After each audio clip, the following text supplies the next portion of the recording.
Person is not okay without you. Someone is hiding the truth. Okay, this is Marcus Aurelius, Book 1.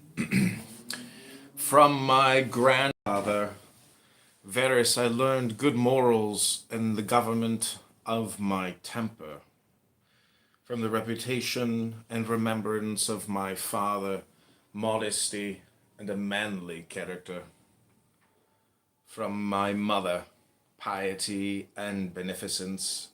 and abstinence, not only from evil deeds, but even from evil thoughts, and further, simplicity in my way of living, far removed from the habits of the rich. From my great-grandfather, not to have frequented public schools, and to have had good teachers at home, and to know that on such things a man should spend liberally. From my governor, to be neither of the green nor of the blue party at the games and the circus, nor a partisan either of the Palmularius or the Scutarius at the gladiators' fights. From him, too, I learned endurance of labor, and to want little, and to work with my own hands, and not to meddle with other people's affairs, and not to be ready to listen to slander. From Diognetus, not to busy myself about trifling things, and not to give credit to what was said by miracle workers and jugglers about incantations and the driving away of daemons and such things, not to breed quails for fighting, nor to give myself up passionately to such things, and to endure freedom of speech, and to have become intimate with philosophy, and to have been a hearer first of Bacchius, then of Tandasis and Marcianus, and to have written dialogues in my youth, and to have desired a plank bed in skin, and whatever else of the kind belongs to the Grecian discipline. From Rusticus I received the impression that my character required movement and discipline. And from him I learned not to be straight to sophistic emulations, nor to writing on speculative matters, nor to delivering little hortatory orations, nor to showing myself off as a man who practices much discipline, or does benevolent acts in order to make a display, and to abstain from rhetoric and poetry and fine writing, and not to walk about in the house in my outdoor dress, nor to do other things of the kind, and to write my letters with simplicity, like the letter which Rusticus wrote from Sinuessa to my mother, or with respect to those who have offended me by words, or done me wrong, to be easily disposed, to be pacified and reconciled, as soon as they have shown a readiness to be reconciled, and to read carefully, and not to be satisfied with a superficial understanding of a book, nor hastily to give my assent to those who talk overmuch. And I am indebted to him for being acquainted with the discourses of Epictetus, which he communicated to me out of his own collection. From Apollonius I learned freedom of will and undeviating steadiness of purpose, and to look to nothing else, not even for a moment, except to reason, and to be always the same in sharp pains, on the occasion of the loss of a child, and in long illness, and to see clearly in a living example that the same man can be both resolute and yielding, and not peevish in giving his instruction, and to have had before my eyes a man who clearly considered his experience and his skill in expounding philosophical principles as the smallest of his merits. And from him I learned how to receive from friends what are esteemed favors, without being either humbled by them or letting them pass unnoticed.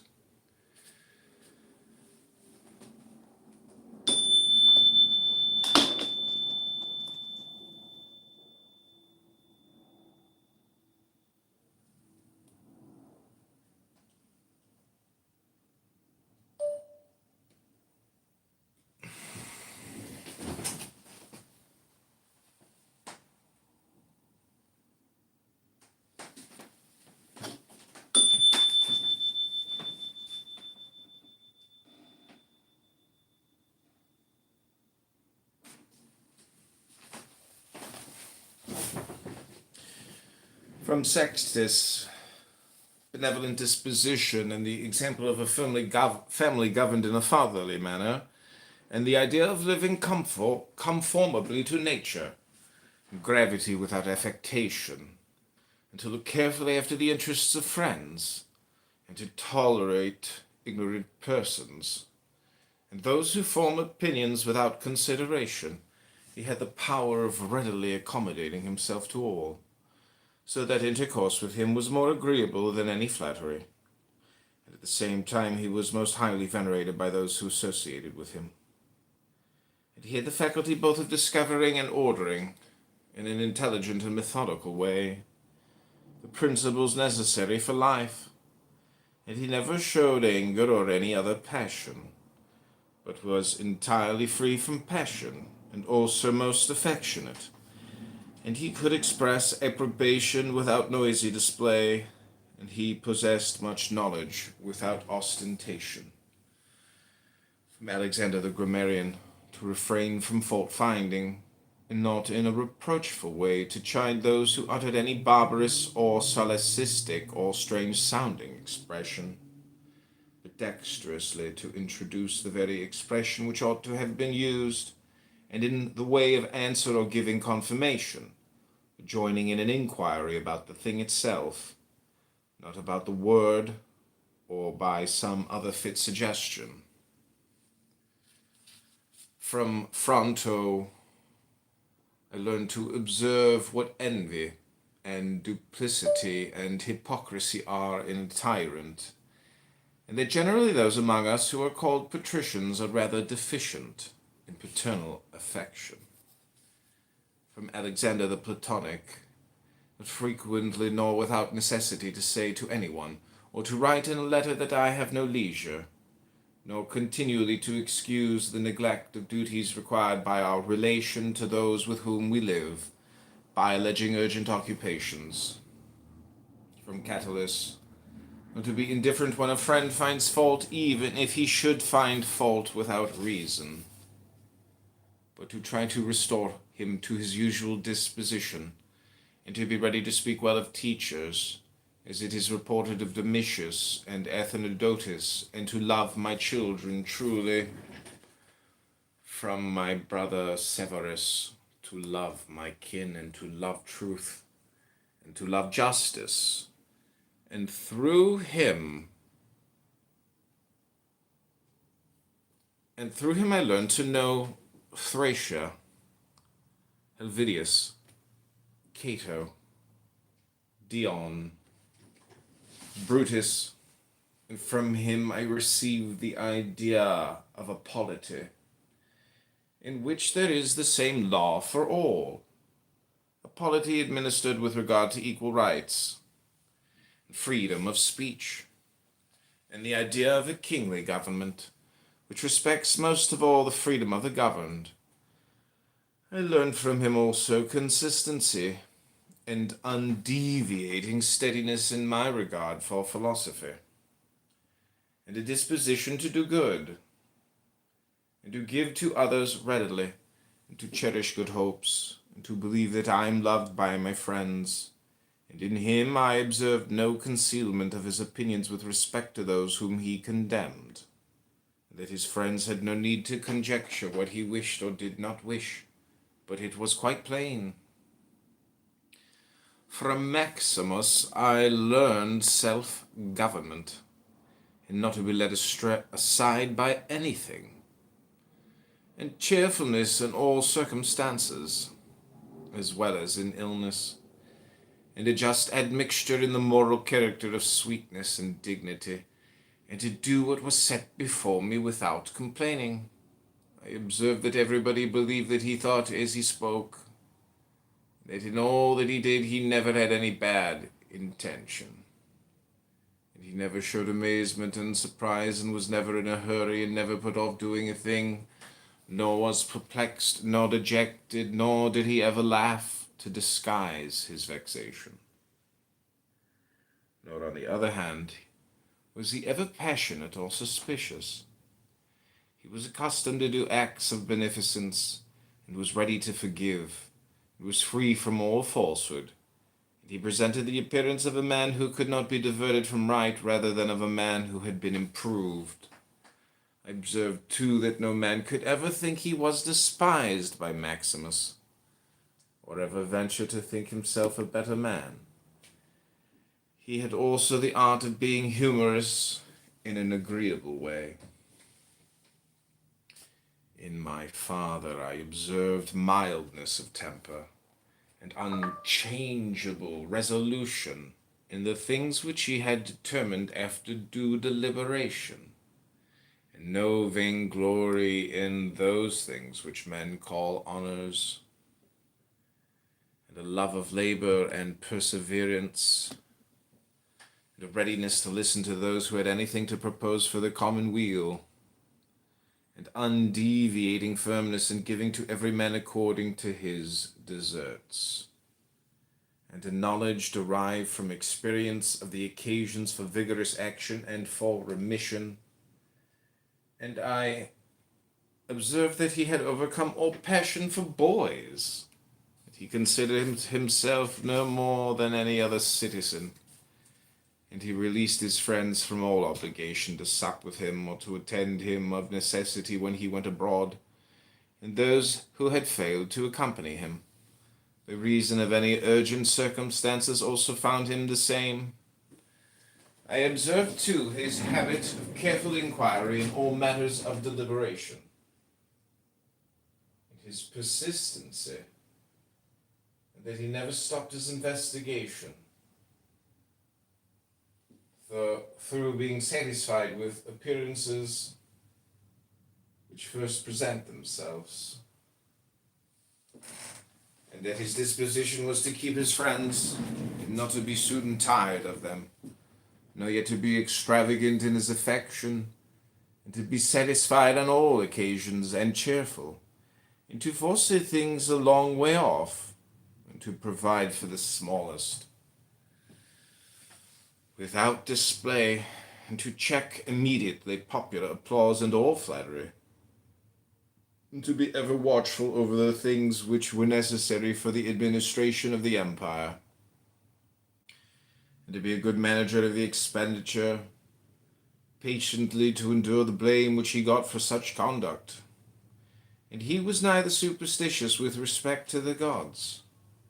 nor did he court men by gifts or by trying to please them, or by flattering the populace. But he showed sobriety in all things and firmness, never any mean thoughts or action, no love of novelty, and the things which conduce in any way to the commodity of life, and of which fortune gives an abundant supply, he used without arrogance and without excusing himself, so that when he had them he enjoyed them without affectation, and when he had them not, he did not want them. No one could ever say of him that he was either a sophist, or a homebred flippant slave, or a pedant. But everyone acknowledged him to be a man ripe, perfect, above flattery, able to manage his own and other men's affairs. Besides this, he honored those who were true philosophers. He did not reproach those who pretended to be philosophers, nor yet was he easily led by them. He was also easy in conversation, and he made himself agreeable without any offensive affectation. He took a reasonable care of his body's health, not as one who was greatly attached to life, nor out of regard to personal appearance, nor yet in a careless way, but so that through his own attention he very seldom stood in need of the physician's art, or of medicine, or external applications. He was most ready to give way without envy to those who possessed any particular faculty, such as that of eloquence, or knowledge of the law, or of morals, or of anything else, and he gave them his help, that each might enjoy reputation according to his deserts.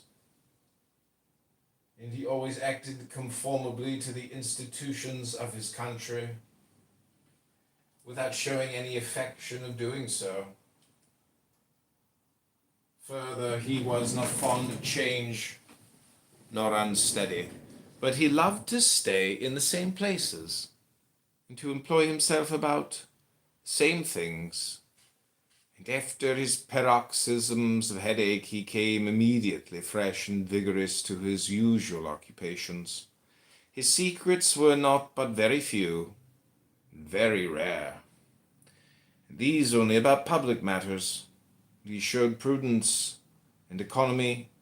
in the exhibition of the public spectacles and the construction of public buildings, his donations to the people, and in such things, for he was a man who looked to what ought to be done, not to the reputation which is got by a man's acts. He did not take the bath at unseasonable hours.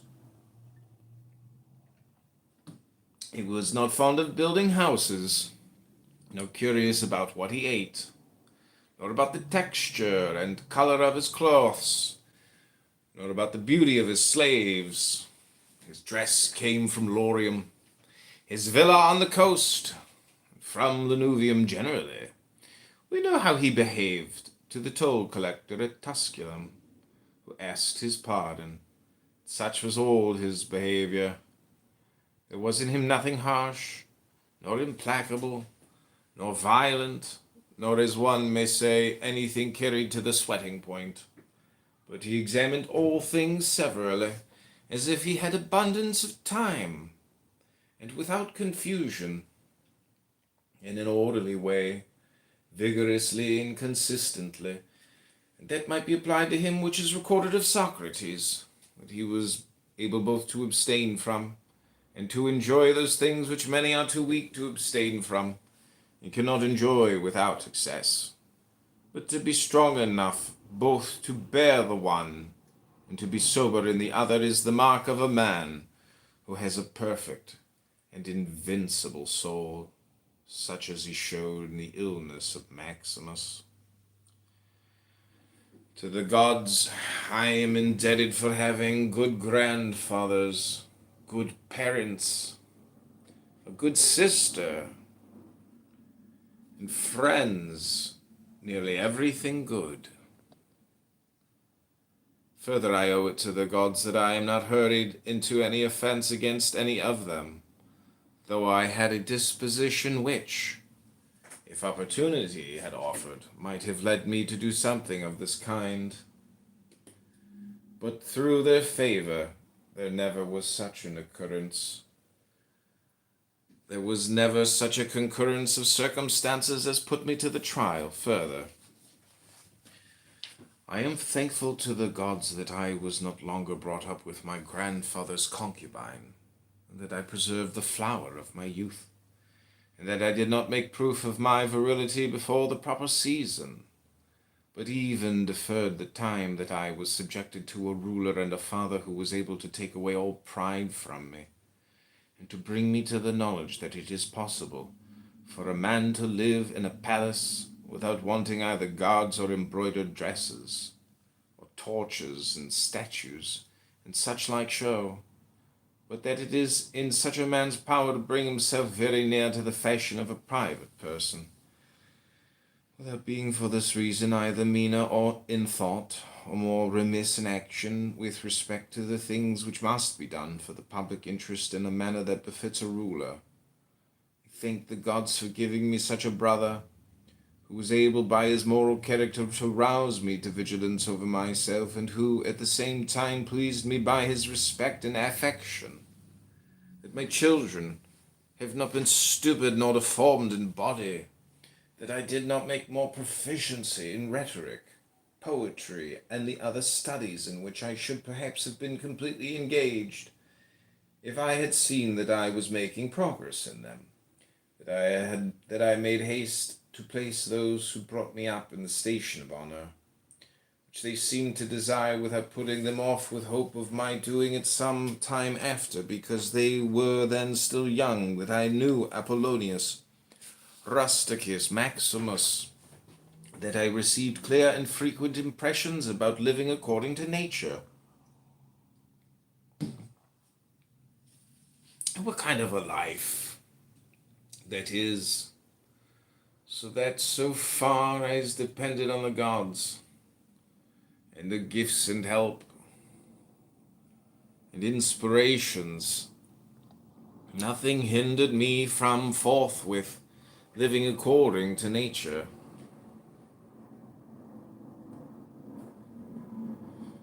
Though I still fall short of it through my own fault, through not observing the admonitions of the gods, and I may almost say the direct instructions that my body has held out so long in such a kind of life that I never touched either Benedicta or Theodotus, that after having fallen into amatory passions I was cured, and though I was often out of humour with Rusticus, I never did anything of which I had occasion to repent, that though it was my mother's fate to die young, she spent the last years of her life with me, that whenever I wished to help any man in his need, or on any other occasion, I was never told that I had not the means of doing it, that to myself the same necessity never happened, to receive anything from another, that I have such a wife, so obedient, so affectionate, and so simple, that I had abundance of good masters for my children, and that remedies have been shown to me by dreams, both others, and against blood spitting and giddiness, and that when I had an inclination to philosophy, I did not fall into the hands of any sophist, that I did not waste my time on writers of histories, or in the resolution of syllogisms, or occupy myself about the investigation of appearances in the heavens, for all these things require the help of the gods and fortune.